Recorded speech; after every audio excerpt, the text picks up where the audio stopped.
Northern Gaza के अल-जाला इलाके में एयर स्ट्राइक की गई है। आईडीएफ की बमबारी में जमींदोज हुई बहुमंजिला इमारत। धमाके के बाद आसमान में उठा बारूदी धुएं का गुबार।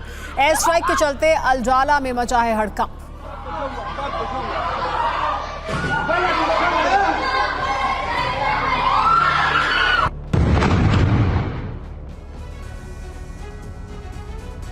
गाजा युद्ध की आग समंदर में पहुंच चुकी है। ब्लू जोन में विनाश की परमाणु ज्वाला भड़कने वाली है। दुनिया की 3 सबसे बड़ी शक्तियां एक दूसरे से टकराने वाली हैं और इसी के साथ समंदर में सुपर पावर की जंग शुरू हो जाएगी। ईरान के इशारे पर अमेरिकी बेस पर हमले तेज हो गए हैं। ईरान कई देशों के साथ मिलकर किसी भी वक्त इजराइल पर धावा बोल सकता है। ईरान को रोकने के लिए अमेरिका ने अब तक का सबसे बड़ा कदम उठा लिया है। बाइडेन ने ईरान के पास वो परमाणु पनडुब्बी भेज दी है जो टॉमाहॉक मिसाइल से लैस है। तो क्या अब फारस की खाड़ी में तीसरा विश्व युद्ध शुरू होने जा रहा है?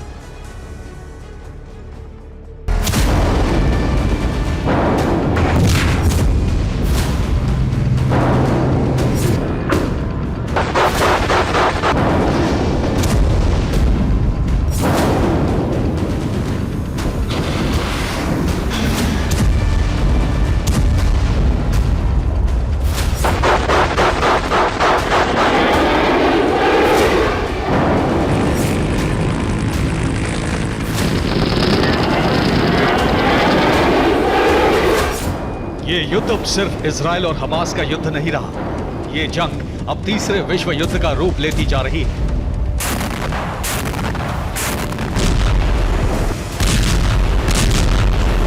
इस युद्ध की वजह से अरब में अब तक का सबसे बड़ा और विनाशक युद्ध शुरू होने का खतरा बढ़ गया है।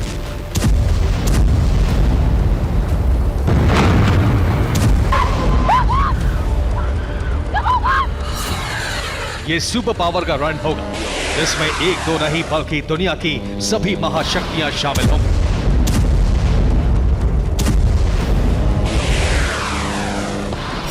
अमेरिका, ब्रिटेन, इजराइल, रूस, चीन, ईरान, ये वो देश हैं जो आपस में टकराने वाले हैं। ये वो देश हैं जो अरब में परमाणु विनाश का सबसे बड़ा तूफान लाने के लिए तैयार हो चुके हैं।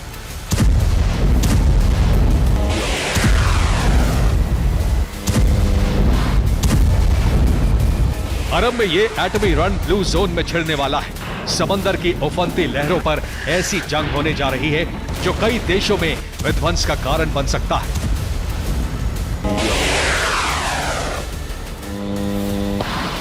जब से गाजा युद्ध शुरू हुआ है, जब से इजराइल के हमले शुरू हुए हैं, तभी से ईरान अमेरिका को आग दिखा रहा है। ईरान के इशारे पर आधा दर्जन कट्टरपंथी संगठन मिडिल ईस्ट और अरब में मौजूद अमेरिकी बेस पर हमले कर रहे हैं।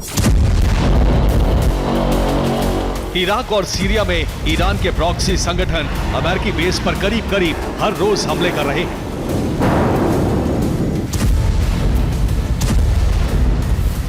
चौबीस घंटे के अंदर अमेरिका के 4 बेस पर हमले हुए। इराक के इस्लामिक रेजिस्टेंस ने इराक में एरबिल के पास मौजूद अल हरीर एयरबेस पर ड्रोन हमले किए। एरबिल के पास ही अमेरिका के एक और सैन्य ठिकाने पर हमला किया गया। सीरिया में अमेरिका के कॉनिको बेस पर अटैक हुआ। सीरिया के ग्रीन विलेज में मौजूद अमेरिका के सैन्य ठिकाने पर आक्रमण किया गया।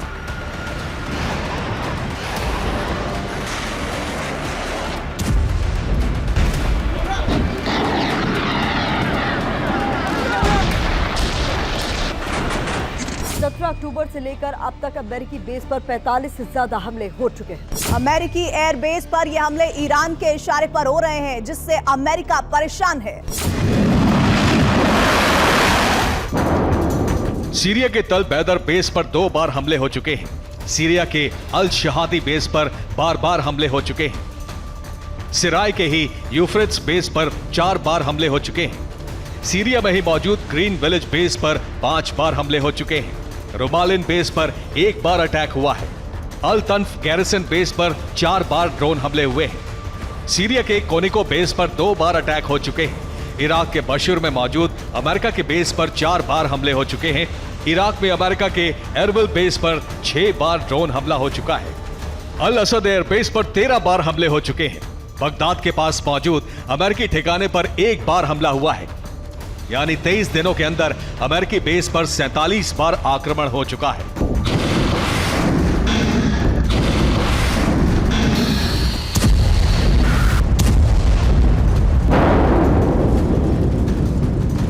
ईरान सिर्फ अमेरिकी बेस पर ही नहीं बल्कि इजराइल पर भी अटैक करवा रहा है।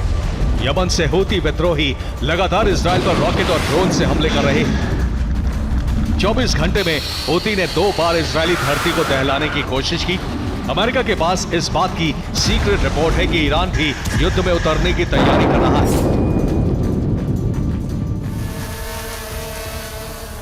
इसीलिए अमेरिका ने मिडिल ईस्ट में अपनी न्यूक्लियर सबमरीन भेज दी है। ये वो सबमरीन है जो घातक मिसाइल टॉमाहॉक से लैस है।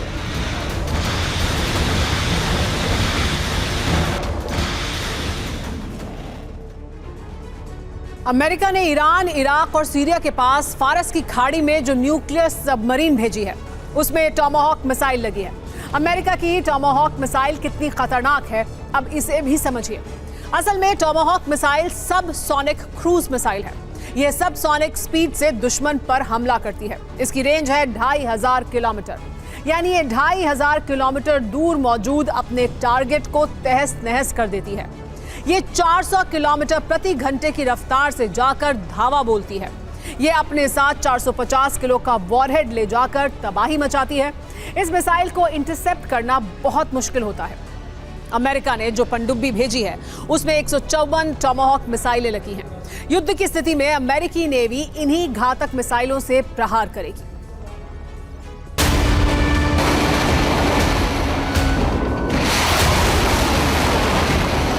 अमेरिका की टॉमाहॉक मिसाइल बेहद खतरनाक होती है। इस मिसाइल को मिडिल ईस्ट और अरब में सिर्फ ईरान रोक सकता है।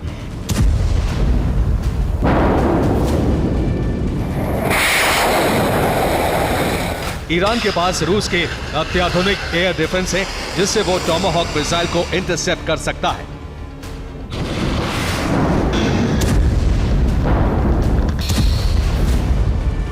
अमेरिका ने सिर्फ न्यूक्लियर सबमरीन ही नहीं बल्कि आइजनहावर समेत कई एयरक्राफ्ट कैरियर भी मिडिल ईस्ट और अरब में भेज दिए। मैं इस वक्त अशदोद के समंदर के किनारे खड़ा हूं। सामने आपको पोर्ट नजर आएगा और पोर्ट के सामने समंदर का वो चौड़ा सीना जिसमें तमाम वॉरशिप्स जो इजराइल से ताल्लुक रखते हैं, इटली से ताल्लुक रखते हैं, अमेरिका से ताल्लुक रखते हैं, वो इस वक्त उनको तैनात कर दिया गया है। ये युद्ध जंग के मोर्चे पर न सिर्फ जमीन पर लड़ा जा रहा है बल्कि समंदर में भी एक बड़ा खतरा नजर आ रहा है जिसको दिखाने के लिए हम इस वक्त मेडिटेरियन सी के किनारे पहुंच चुके हैं। मिडिल ईस्ट में रूस और चीन ने भी अपना पैर पसारना शुरू कर दिया है। चीन मिडिल ईस्ट में अपना सैन्य बेस बनाने जा रहा है जिससे अमेरिका टेंशन में आ गया है। चीन अपना सैन्य बेस ओमान में बनाएगा। इसका मतलब यह हुआ कि मिडिल ईस्ट में चीनी सेना की मौजूदगी भी होने वाली है। उधर पुतिन ने अमेरिका और इजराइल के लिए बहुत ही खौफनाक संदेश जारी कर दिया है। पुतिन ने ऐलान किया है कि अब नया वर्ल्ड ऑर्डर बनाने का वक्त आ गया है जो निष्पक्ष होगा। इस तरह से युद्ध में अमेरिका के साथ साथ चीन और रूस भी उतरते दिख रहे हैं। आने वाले वक्त में सुपर पावर के बीच जंग हो सकती है। ये वो जंग होगी जो तीसरी बार विश्व विनाश की वजह बनेगी। Bureau report, TV9, Bharatvarsh. क्या आप जिंदगी में घर खरीदने का हो या शादी का हो, आपको पता नहीं चल रहा ना, ज्यादा टेंशन मत लो। आपके हॉरोस्कोप में ना सब पता चल जाएगा। कुछ ज्यादा वेट मत करना, जाइए एस्ट्रोलॉट ऐप डाउनलोड कीजिएगा और आपका पहला कॉल फ्री पाइएगा। कहता है कि जोड़ियां ऊपर वाला बनाता है, लेकिन शादी का योग आपको कब है ये जानने के लिए आपका कुंडली दिखाइए। आज ही एस्ट्रोलॉट ऐप डाउनलोड कीजिए, पहला कॉल मुफ्त पाइए।